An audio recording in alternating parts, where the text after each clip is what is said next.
भारत गौरव आचार्य श्री पुलक सागर जी गुरुदेव के प्रवचन और लेटेस्ट धार्मिक भजन व कार्यक्रम निशुल्क देखने व सुनने के लिए हमारे YouTube चैनल जीन शरणम मीडिया को आज ही सब्सक्राइब करें और सबसे पहले देखने के लिए बेल आइकन पर क्लिक जरूर करें। ये इतने आनंदित क्यों है? बोले इसलिए आनंदित है कि नारियल का पेड़ कभी नहीं सोचता कि मुझ में फूल लग जाए।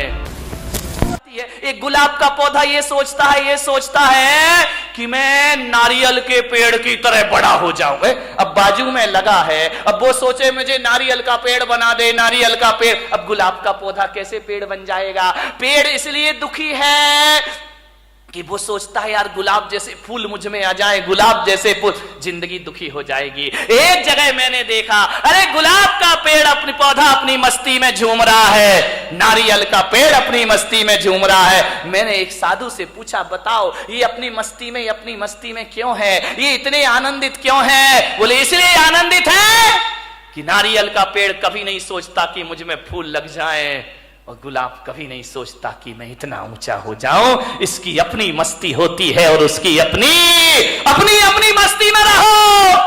अरे मेरे भाई, पूनम की रात का जो सौंदर्य है ना, कभी कभी अमावस भी बड़ी सुंदर लगा करती है मेरे भाई। यदि अमावस की रात ना होगी तो पूनम का सौंदर्य कौन जान पाएगा? यदि जीवन में दुख नहीं होंगे तो सुख का स्वाद। एक बात बताओ, यदि इस जिंदगी में सुखी सुख होता, दुख नहीं होता, तो क्या करते आप? बताइए। सबको सुख, सब सुखी सुख। अब कोई बोले ये छोटी उंगली, ये बड़ी उंगली, ये बीच की, अरे भाई क्या दिक्कत है? अब जी एक बात बताइए, यदि पांचों उंगली भगवान एक सी बना देता तो क्या करते आप? कल्पना करो, कभी सोचते हो ये पांचों उंगली एक सी हो जाती तो ना लिखने का आनंद ले पाते, ना खाने का आनंद ले पाते, सामान उठाते नहीं बनता। ध्यान रखना, हर उंगली का अपना अपना महत्व हुआ करता है। अंगूठा है और अनामिका है, तभी आप इससे कुछ लिख सकते हैं। ध्यान रखिए, ये बीच की उंगली है, ये ध्यान रखना, ये बीच की उंगली सबसे बड़ी हुआ करती है। ये उंगलियां भी इसके जैसी बड़ी होने का ख्वाब देख ले तो ये दुखी हो जाएंगे। ये अनामिका है, ये नहीं होगी तो सिंदूर कहां से लगाओगे और तिलक कहां से लगाओगे? बेचारा एक बार इन उंगलियों में झगड़ा हो गया। अंगूठा बोला मैं सबसे बड़ा। बोले क्यों? बोले देखो मैं बात तो देखो, ये अंगूठा है, दिखाई दे रहा है ये अंगूठा, लेकिन ऐसा बदकिस्मत है कि अंगूठा ये है, अंगूठी ये पहनती है। ध्यान, इसके पास नहीं आती अंगूठी, इसके पास आती। ये चार अंगूठी पहनती है, अंगूठा अंगूठी दिखाते रह जाया करता है, उस पर आभूषण ही नहीं आते हैं। बोले मैं सबसे बड़ा। बोले क्यों? बोले मैं मोटा हूं, मेरे बिना चारों उंगलियों तुम लोग कुछ नहीं कर सकती हो, तुम्हारा कोई अस्तित्व नहीं है। तर्जनी ने कहा एक इसका मतलब मैं नहीं होंगी तो तुम दिखाओगे किसे? ये तो दूसरों पे उठती उंगली, अपने पे तो उठती नहीं है। बोले दूसरों पे उंगलियां उठाने की जरूरत पड़ेगी, मैं तैयार खड़ी हूं। बड़ी ने कहा मैं सबसे बड़ी हूं। अनामिका ने कहा चल, काहे की सबसे बड़ी है, मैं नहीं होंगी तो तेरा कोई अस्तित्व नहीं बचे। छोटी वाली चुपचाप खड़ी थी। बोली बहन तू भी कुछ बोल ले। बोले मैं काय को बोलूं, मैं तो सबसे बड़ी हूं। अरे बोली छुटकी ज्यादा बोल रही है, इतनी सी तो है, वो कह रही सबसे बड़ी हूं। बोले तू क्या करती है? अंगूठा ने कहा मैं साइन करता हूं, अंगूठा लगाता हूं। तू क्या साइन करेगा? तर्जनी ने कहा मैं नहीं होंगी तो पेन कहां से पकड़ लेगा? तो बीच वाली ने बोली चल तेरे में ताकत तो मेरे से आया करती है। छिंगली ने कहा देखो, छोटी वाली ने, मेरे पास कुछ नहीं है, मैं सबसे छोटी हूं, लेकिन मैं इतना जानती हूं, मैं सबसे बड़ी हूं, मैं सबसे बड़ी हूं। बोले छोटी होके अपने को बड़ी क्यों कह रही है? बोले इसलिए कि जब जब भगवान को प्रणाम किया जाता है मैं सबसे आगे खड़ी रहती हूं और तुम सब मेरे पीछे खड़े। ध्यान रखिए, प्रणाम करोगे तो छोटी वाली, जो झुकना जानता, जो प्रणाम करता, वो सबसे बड़ा हुआ करता। किसी से क्षमा मांगो, देखो लड़ने में तो तर्जनी तुम तैयार रहती हो, लेकिन जब माफी मांगी जाती है तो मैं सबसे आगे खड़ी रहा कर। सबका आनंद है अपना अपना। सब उंगलियां एक सी हो जाएं तो जीने का मजा क्या बचेगा मेरे भाई। ये छोटे बड़े नहीं रहेंगे तो जिंदगी कैसे चलेगी। इस दुनिया में क्षत्रिय की भी जरूरत है, इस दुनिया में ब्राह्मण की भी जरूरत है, इस दुनिया में वैश्य की भी जरूरत है, और इस दुनिया में शूद्र की भी। शूद्र नहीं होंगे ना, 3 दिन हड़ताल कर दे, जीना मुश्किल हो जाएगा मेरे भाई, ध्यान रखिए। सबका अपना महत्व है, अपने अपने में राजी हो जाओ। राजी है हम उसी में जिसमें तेरी रजा है। यहां त्यों भी वाह वाह है। यहां कबीर का झोपड़ा एक दिन बेश्या के कोठे के सामने बना दिया गया। बेश्या को बड़ी परेशानी हुई, कबीर को कोई परेशानी नहीं थी। संतों को क्या परेशानी, परेशानी तो संतों से दुनिया को है। कबीर अपनी भक्ति करता था, राम नाम भजन में लीन रहता था। बेश्या को डिस्टर्ब हो गया। रोज बेश्या के कोठे में ढोलक बजती, तबले पर थाप पड़ती, घुंघरुओं की आवाज आती, और जब घुंघरुओं की आवाज और ढोलक की थाप पड़ती, कबीर उस संगीत में अपने राम का भजन किया करता, भगवान का स्मरण। बड़ा आनंद है मुझे इस जीवन में। लेकिन जैसे ही कबीर भजन गाता तो ये दीवाने मतवाले लोग वेश्या के कोठे में जाते और कबीर का भजन सुनते, कबीर के पास जाकर बैठ जाते। अरे वेश्या ने कहा, ये कबीर तो मेरा धंधा चौपट कर देगा। जे लोग आते हैं वासना के लिए, ये साधना में लगा देता है। बोले ये तो मेरी दुकानदारी पूरी बंद कर देगा। वेश्या ने कहा, इसका झोपड़ा हटाओ यहां से, अपना धंधा बंद हो जाएगा।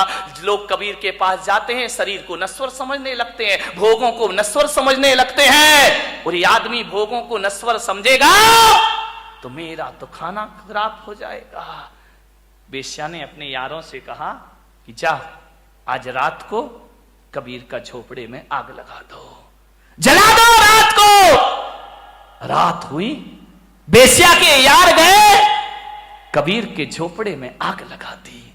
घास फूस का झोपड़ा धू धू करके जलने लगा। कबीर ने देखा, वाह, अभी तो ये झोपड़ा तू कितना चाहता है मेरा राम, मुझे कितना प्यार करता है। क्योंकि जब ये झोपड़ा था ना, तब तुझे दिक्कत होती थी मुझे देखने में। अब झोपड़ा हटा दिया, आओ अपन सामने से दीदार करेंगे। बीच की दीवार खत्म हो गई, मजा आ गया, हरि भजन करने लगा, जल गया झोपड़ा। बोले लोग हवन यज्ञ करते हैं तो आहुतियां डालते हैं, वारे मेरे राम जी, तुमने तो मेरा झोपड़ा ही आहुति में डाल दिया, मजा आ गया। अब खुल के आकाश को देखेंगे, चांद सितारों का सौंदर्य देखेंगे। बहुत खुश हुआ कबीर। बात बदल गई। किस्मत को बदलने में ध्यान रखना, 100 साल में किस्मत जरूर बदलती है, ध्यान रखना। ऐसा कोई नहीं जिसकी किस्मत ना बदलती हो, जरूर बदलेगी किस्मत। आज है कल नहीं रहेगा, आज कुछ नहीं है कल सब कुछ होगा, ध्यान रखिए। हवा का एक झोंका आया और कबीर के झोपड़े की आग वेश्या के कोठे तक पहुंच गई। और उस आग ने पर्दे जलाना शुरू कर दिए, पर्दे जल रहे हैं, साजबाज जलने लगे, ढोलक फट गई, हारमोनियम जल गया। वेश्या उठी, ये क्या हो गया, मेरे कोठे में आग लग गई, मेरी जिंदगी भर की कमाई सब मिट्टी में मिल गई। बहुत परेशान हुई वेश्या, कोई बुझाने वाला नहीं। उस रात को उसके कोठे की आग, सवेरे तक कोठा जल जल के धुआं हो गया। दौड़ी दौड़ी गई कबीर के पास, कबीर कबीर कबीर। कबीर तो भगवान की राम धुन में लगे हुए हैं। अरे कबीर उठो, देखो ये क्या हो गया है। कबीर भगवान के भजन में ले, वाह मेरा हरि, मेरा परमात्मा, मेरे राम, बड़ी कृपा है, बड़ी मेहरबानी है तुम्हारी। वेश्या ने कहा, कबीर तेरे तो आगे पीछे कोई नहीं है, तू तो साधु अक्खड़ फक्कड़ है, मेरी तो जिंदगी भर की कमाई धू धू करके जल गई कबीर, मैं बर्बाद हो गई। कबीर ने आंखें खोली, क्या हुआ वेश्या, देख कबीर मेरा कोठा जल रहा है, धू धू करके राख हो रहा है मेरा कोठा, बचा ले कबीर बचा ले। कबीर ने कहा, इसमें मैं क्या कर सकता हूं, बोले कबीर मुझे माफ कर, मैं प्रायश्चित चाहती। अरे किस बात का प्रायश्चित? बोले तेरा कोठा जलवाया था मैंने। किससे? मेरे यारों से। तो कबीर ने कहा मैं क्या करूं, तू मेरी अपराधिन है ही नहीं। तेरे यार ने मेरा झोपड़ा जला दिया, मेरे यार ने तेरा कोठा जला दिया। ये तो दो यारों की लड़ाई है, तेरी मेरी तो कोई बात है ही नहीं। ना तेरी गलती ना मेरी गलती। तेरे यार ने मेरा झोपड़ा जलाया तो मेरे यार ने तेरा कोठा। ये दो यारों की लड़ाई है। अब देख बेस्या किसका यार दमदार है। देख मेरा यार दमदार है या तेरे यार। जो कल यार तेरे साथ घूमा करते थे तेरे लोग, आज एक भी तेरे पास नहीं है। और आज झोपड़ा जलने के बाद मेरा हरि मेरे पास हमेशा से मौजूद है। ध्यान रखिए बारामती वालों, यारी करो तो ऐसी करो जिसका यार दमदार हो, उससे दोस्ती करो मेरे भाई। ऐसे यारों से क्या दोस्ती करना, जिंदगी में आनंद में जियो। सूरत में एक मेरे भक्त ओम प्रकाश बाबूजी अब इस दुनिया में नहीं है, मैं भीलवाड़ा में कहीं था। रात पता चला कि उनकी फैक्ट्री में आग लग गई, धू-धू करके फैक्ट्री जल गई। मेरे पास, मेरे स्टाफ के पास फोन आए कि बाबूजी की झोपड़ी बुरी मिल जल गई है कपड़ों की। वो जिन शरणम के अध्यक्ष थे उस समय, बाबूजी की फोन पर स्पीकर खोल के बात हुई। मैंने कहा बाबूजी ये जो मिल जल गई आपकी, कहां है आप? बोले कहां हूं, सामने खड़ा हूं, मिल जल रही है कपड़े की, आप कुछ नहीं कर रहे। क्या करना महाराज, कर भी क्या सकता हूं, मैं तो बुझा नहीं सकता। बुझाने वाले अपना काम कर रहे हैं, मैं अपना काम कर रहा हूं। मैंने कहा क्या हुआ? कुछ नहीं महाराज, चिंता मत करो, आपका हाथ हमारे सिर पर है, ऐसी 10 मील फिर खड़ी करने की मैं ताकत रखा करता हूं। वो आदमी कमजोर नहीं पड़ा, वो शख्सियत कमजोर नहीं पड़ी, हौसले हैं महाराज।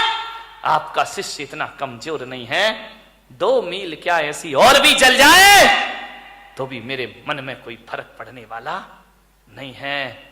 मैंने कहा बाबूजी आप उस समय क्या महसूस कर रहे थे जब वो मुझसे मिलने आए? बोले क्या कर रहा था, आपका हाथ सिर पर है ना, भगवान मेरे साथ है ना। तो मैंने कहा जब मील जली हुई देखी आपने तो क्या महसूस किया?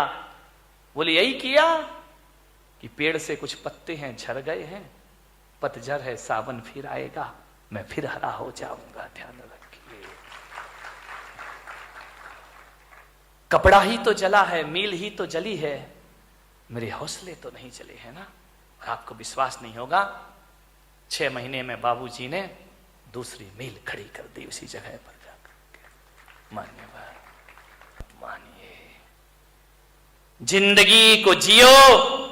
बड़े आनंद के समय हो गया, मेरा ध्यान नहीं रहा, 10:15 हो गए, अपनी बात समेटता हूं। यही निवेदन है, कैसी भी परिस्थितियां जाएं, कैसा भी क्षण जीवन में आ जाए, हारना मत।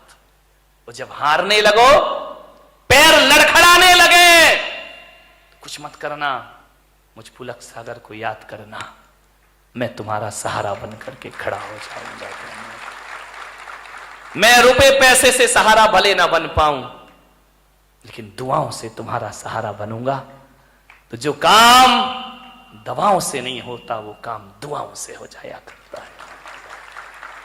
आज एक संकल्प ले लें, कैसी भी परिस्थिति, कैसा भी क्षण आ जाए, हम आत्महत्या नहीं करेंगे।